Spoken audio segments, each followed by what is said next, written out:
ബോളിവുഡ് താരം സെയ്ഫ് അലി ഖാനെ കുത്തിയ പ്രതിയെ ഇതുവരെ പിടികൂടാനായില്ല. സിസിടിവിയിൽ നിന്ന് പ്രതിയുടെ ദൃശ്യങ്ങൾ ലഭിച്ചിരുന്നു. സെയ്ഫ് അലി ഖാന് 2 ദിവസത്തിനുള്ളിൽ ആശുപത്രി വിടാനാകുമെന്നാണ് പ്രതീക്ഷിക്കുന്നത്. അതേസമയം ഈ വിഷയം രാഷ്ട്രീയ ആയുധമാക്കുകയാണ് പ്രതിപക്ഷ പാർട്ടികൾ. വിവരങ്ങളുമായി വി ആർ കാർത്തിക് ന്യൂസ് ഡെസ്കിൽ നിന്ന്. കാർത്തിക്, അസംഭവ്യമെന്ന് നമ്മൾ കരുതുന്ന ഒരു ആക്രമണമാണത്. സ്വാഭാവികമായും അത്രയേറെ സുരക്ഷയുള്ള മുംബൈയിലെ തന്നെ ഏറ്റവും വലിയ ആഡംബര വസതികളുള്ള ഒരു മേഖലയിൽ സെയ്ഫ് അലി ഖാനെ പോലൊരു ആളുടെ വീട്ടിലേക്ക്, അത്രയും സുരക്ഷയുള്ള മേഖലയിലേക്ക് ഒരു കള്ളൻ കടന്നു കയറുക, ആ കള്ളനെ അവർ മുറിയിൽ പൂട്ടിയിടാൻ ശ്രമിച്ചു, പക്ഷെ അവിടെ നിന്ന് രക്ഷപ്പെട്ടു പോവുക. ഇത്രയും സമയമായിട്ട് CCTV ദൃശ്യങ്ങൾ അടക്കം കിട്ടിയിട്ടും ഈ പ്രതിയെ പറ്റി അല്ലെങ്കിൽ ഈ കള്ളനെ പറ്റി യാതൊരു വിവരങ്ങളും ഇല്ല. അവിശ്വസനീയമാണ്. ഇതിനെ എങ്ങനെയാണ് രാഷ്ട്രീയമായി കൂടി അവിടെ ഉപയോഗപ്പെടുത്തുന്നത്?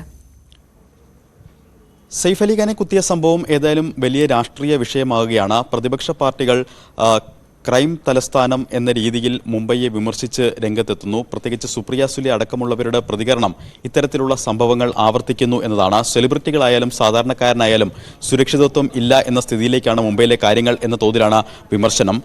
ബംഗാൾ മുഖ്യമന്ത്രി മമതാ ബാനർജി അടക്കമുള്ളവരും ഇന്നലെ വിമർശനവുമായി രംഗത്തെത്തിയിരുന്നു. ഏതായാലും ഇതിനെ പ്രതിരോധിക്കാനുള്ള നടപടികൾ സർക്കാരും ആരംഭിച്ചു. മുംബൈയെ ഡീഗ്രേഡ് ചെയ്യാനുള്ള ശ്രമങ്ങൾ ഇത്തരത്തിൽ ഉണ്ടാവരുത് എന്ന പ്രതികരണമാണ് മഹാരാഷ്ട്ര മുഖ്യമന്ത്രി ദേവേന്ദ്ര ഫട്നാവിസിന്റെ ഭാഗത്ത് നിന്നും ഉണ്ടാകുന്നത്. രാഷ്ട്രീയ പ്രതികരണങ്ങൾ ഒരു വശത്ത് അങ്ങനെ പുരോഗമിക്കുമ്പോൾ ഈ സംഭവം നടന്ന് 24 മണിക്കൂർ പിന്നിട്ടിട്ടും പ്രതിയെ പിടികൂടാനായില്ല എന്നതാണ് ഏറ്റവും ആശങ്ക ജനിപ്പിക്കുന്ന കാര്യം. പ്രതിയുടെ CCTV ദൃശ്യങ്ങൾ കഴിഞ്ഞ ദിവസം ലഭിച്ചിരുന്നു. സ്റ്റെയർ കേസ് വഴി രക്ഷപ്പെടുന്ന ദൃശ്യങ്ങളാണ് ലഭിച്ചത്. ബ്രൗൺ നിറത്തിലുള്ള ടീഷർട്ട്, അതോടൊപ്പം തന്നെ കഴുത്തിൽ ചുവന്ന നിറത്തിലുള്ള സ്കാർഫ്, തോളിലൊരു ബാഗ്, ഇത്തരത്തിൽ ഒരു യുവാവ് സ്റ്റെയർ കേസ് ഇറങ്ങി പോകുന്ന ദൃശ്യങ്ങളാണ് പോലീസിന് ലഭിച്ചത്. എന്നാൽ ഇത് ആര് എന്ന കാര്യത്തിൽ ഇതുവരെ പോലീസിന് ഒരു വ്യക്തതയില്ല എന്നതാണ് ഏറ്റവും ശ്രദ്ധേയം. 20 സംഘങ്ങളായി തിരിഞ്ഞാണ് ഇപ്പോൾ അന്വേഷണം വിപുലീകരിച്ചിരിക്കുന്നത്. കഴിഞ്ഞ ദിവസം സെയ്ഫ് അലി ഖാന്റെ വീട്ടിലെ ജീവനക്കാരിയായ ഏലിയാമ നൽകിയ മൊഴി, അവർ മലയാളി കൂടിയാണ്, 4 വർഷമായി സെയ്ഫ് അലി ഖാന്റെ വീട്ടിൽ ഉണ്ട്. അവർ നൽകിയ മൊഴിയുടെ അടിസ്ഥാനത്തിലാണ് ഇപ്പോൾ അന്വേഷണം പുരോഗമിക്കുന്നത്. സംഭവത്തെക്കുറിച്ച് ഏലിയാമ നൽകിയ മൊഴി ഇങ്ങനെയാണ്. പുലർച്ചെ 2 മണിയോടെയാണ് ഇത്തരത്തിൽ സംഭവം നടക്കുന്നത്. ഇളയ മകന്റെ മുറിയുടെ സമീപത്ത് നിന്ന് ബഹളം കേട്ടാണ് താൻ എത്തുന്നത്. അതോടുകൂടി അക്രമി ഏലിയാമയ്ക്ക് നേരെ തിരിയുന്നു. ഏലിയാമയെയും ആക്രമിക്കാൻ ശ്രമിക്കുന്നു. ആ ഘട്ടത്തിലാണ് ഏലിയാമ നിലവിളിക്കുന്നത്. അപ്പോഴാണ് സെയ്ഫ് അലി ഖാൻ അവിടേക്ക് എത്തുന്നതും തുടർന്ന് സെയ്ഫ് അലി ഖാനും ഈ അക്രമിയും തമ്മിൽ പിടിവലി ഉണ്ടാകുന്നു.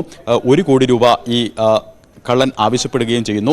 ഇത് നൽകാനാകില്ല എന്നറിയിക്കുന്നതോടെ തർക്കവും പിന്നീട് അടിപിടിയിലും കലാശിക്കുന്നു. ആ സമയത്താണ് 6 തവണ സെയ്ഫ് അലി ഖാനെ കുത്തിയതും തുടർന്നാണ് ആശുപത്രിയിലേക്ക് എത്തിക്കുന്നതും. എന്തായാലും സംഭവം നടന്ന് 24 മണിക്കൂറായിട്ടും പ്രതികളെ പിടികൂടാനായില്ല എന്നത് ആശങ്ക ജനിപ്പിക്കുന്നു. അതോടൊപ്പം തന്നെ CCTV ദൃശ്യങ്ങൾ അടക്കം ലഭിച്ചിട്ടും മുംബൈ പോലെ അതീവ സുരക്ഷാ പ്രാധാന്യമില്ല. പ്രത്യേകിച്ച് ബാന്ദ്ര വെസ്റ്റിലെ സദ്ഗുരു സദൻ അപ്പാർട്ട്മെന്റിലാണ് ഇത്തരത്തിലൊരു സംഭവം. അതിസമ്പന്നരും സെലിബ്രിറ്റികളും താമസിക്കുന്ന സ്ഥലം. ലിഫ്റ്റിൽ കയറണമെങ്കിൽ അടക്കം സെക്യൂരിറ്റിയുടെ വിരലടയാളം ആവശ്യമുള്ള സ്ഥലത്ത് ഇത്തരത്തിലൊരു പ്രതി എങ്ങനെ എത്തി എന്നതടക്കമുള്ള കാര്യങ്ങളിൽ ഇനിയും വ്യക്തത വരേണ്ടതുണ്ട്. എന്തായാലും സ്റ്റെയർ കേസ് വഴിയാണ് പ്രതി രക്ഷപ്പെട്ടത് എന്നതടക്കമുള്ള കാര്യങ്ങളിൽ ഒരു വ്യക്തത വന്നിട്ടുണ്ട്. കഴിഞ്ഞ ദിവസം DCP അടക്കമുള്ളവർ വിശദീകരിച്ചത് പ്രതിയെ തിരിച്ചറിഞ്ഞിട്ടുണ്ടെന്നും 24 മണിക്കൂറിനകം പിടികൂടുമെന്നാണ്. പക്ഷേ ഈ ഘട്ടം വരെയും പ്രതിയെ പിടികൂടാൻ കഴിഞ്ഞിട്ടില്ല എന്നത് ആശങ്ക ജനിപ്പിക്കുന്നു. മാത്രമല്ല ഇത് സംബന്ധിച്ച നിരവധി ദുരൂഹതകളും ഇപ്പോൾ നിലനിൽക്കുന്നു. പ്രത്യേകിച്ച് ഇത്തരത്തിൽ അതിശക്തമായ സുരക്ഷാ ക്രമീകരണങ്ങൾ ഉള്ള ഒരു സ്ഥലത്ത് എങ്ങനെ ഇയാൾ കടന്നു കയറി?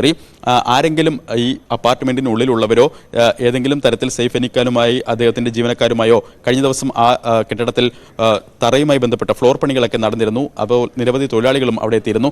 അത്തരത്തിൽ ആരെങ്കിലും ഇദ്ദേഹത്തെ സഹായിച്ചു എന്നടക്കമുള്ള കാര്യങ്ങളിലും വ്യക്തത വരേണ്ടതുണ്ട്. എന്തായാലും ഇത് സംബന്ധിച്ച നിരവധി ദുരൂഹതകൾ ഇപ്പോഴും തുടരുകയാണ്. ശ്രീജ. ശരി, കാർത്തിക്കാണ് വിവരങ്ങൾ നൽകിയത്. ഇത് ആദ്യമായല്ല ബോളിവുഡ് താരങ്ങളുടെ വീട്ടിൽ ഇത്തരത്തിൽ മോഷണ ശ്രമങ്ങൾ ഉണ്ടാവുന്നത്. 2025 പൂനം ധില്ലന്റെ വീട്ടിൽ, 2022 സോനം കപൂറിന്റെ വീട്ടിൽ, 2015 ശില്പ ഷെട്ടിയുടെ വീട്ടിൽ, 2013 അമിതാഭ് ബച്ചന്റെ വീട്ടിൽ നിന്നൊക്കെ മോഷണം നടന്നിട്ടുണ്ട്. പക്ഷേ ഇത് ഈ തരത്തിലൊരു ജീവന് പോലും ഭീഷണിയാവുന്ന തരത്തിലേക്കൊരു ആക്രമണത്തിലേക്ക് കൂടി മുതിർന്നു എന്നതാണ് അതിലേറ്റവും പ്രധാനപ്പെട്ട കാര്യം.